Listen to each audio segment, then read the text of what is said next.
ହୀରାକୁଦ ଜଳଭଣ୍ଡାର ଓଡ଼ିଶା ରାଜ୍ୟର ସମ୍ବଲପୁର ଜିଲ୍ଲାରେ ଅବସ୍ଥିତ। ମହାନଦୀ ଉପରେ ତିଆରି ହୋଇଥିବା ଏ ହୀରାକୁଦ ଜଳଭଣ୍ଡାର ଦୁନିଆର ସବୁଠୁ ଲମ୍ବା ନଦୀବନ୍ଧ ଯୋଜନା।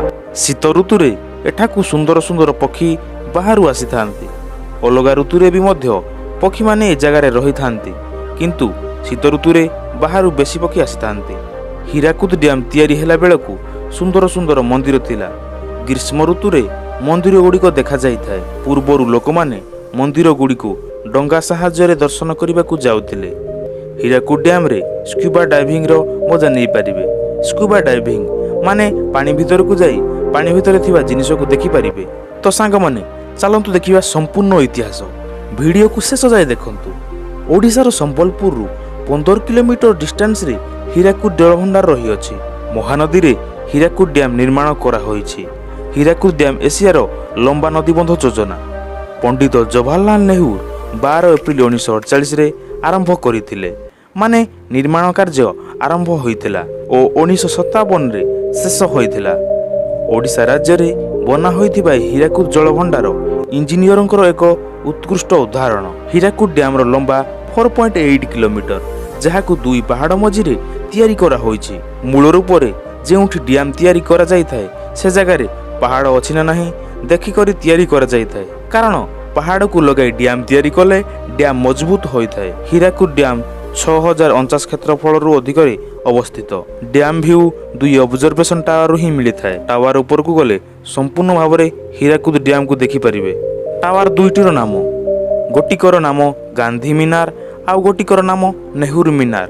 ହୀରାକୁଦ ଡ୍ୟାମ୍ରେ ଥିବା ଅଣଦେଖା ମନ୍ଦିର ଶୁଣିକି ଆଶ୍ଚର୍ଯ୍ୟ ହେଉଥିବେ, ଅଣଦେଖା ମନ୍ଦିର କ'ଣ? ହଁ, କୁହାଯାଏ 1957ରେ ଡ୍ୟାମ୍ କାମ ସମ୍ପୂର୍ଣ୍ଣ ହେଲା ପରେ ଡ୍ୟାମ୍ରେ ଥିବା ଆଖପାଖ ମନ୍ଦିର ଗୁଡ଼ିକ ପାଣିରେ ବୁଡ଼ି ଯାଇଥିଲା। ହୀରାକୁଦ ଡ୍ୟାମ୍ ତିଆରିରେ 200ଟି ମନ୍ଦିର ସମ୍ପୂର୍ଣ୍ଣ ଭାବରେ ବୁଡ଼ି ଯାଇଥିଲା। 150 ମନ୍ଦିର ପାଣି ଭିତରେ ବୁଡ଼ିଥିବା କାରଣରୁ ଭାଙ୍ଗି ଯାଇଛି। ଜମାରୁ 50ଟି ମନ୍ଦିର ଗ୍ରୀଷ୍ମ ଋତୁରେ ଜଳସ୍ତର କମିଲା ପରେ ଦେଖାଯାଇଥାଏ।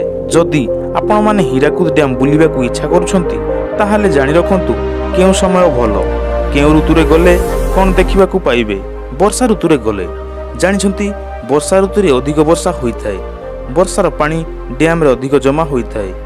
ଡ୍ୟାମ୍ର ଗେଟ୍ ଖୋଲା ହୋଇଥାଏ। ଭ୍ୟୁ ବହୁତ ରୋମାଞ୍ଚକର ଲାଗିଥାଏ। ଗ୍ରୀଷ୍ମ ଋତୁରେ ଗଲେ ପାଣିରେ ବୁଡ଼ି ରହିଥିବା ମନ୍ଦିର ଗୁଡ଼ିକର ଭ୍ୟୁ ପାଇପାରିବେ। ଶୀତ ଋତୁରେ ଗଲେ ବାହାରୁ ଆସୁଥିବା ପକ୍ଷୀ ମାନେ ସୁନ୍ଦର ସୁନ୍ଦର ପକ୍ଷୀ ବାହାରୁ ଶୀତ ଋତୁରେ ଆସିଥାନ୍ତି ଏ ଜାଗାକୁ।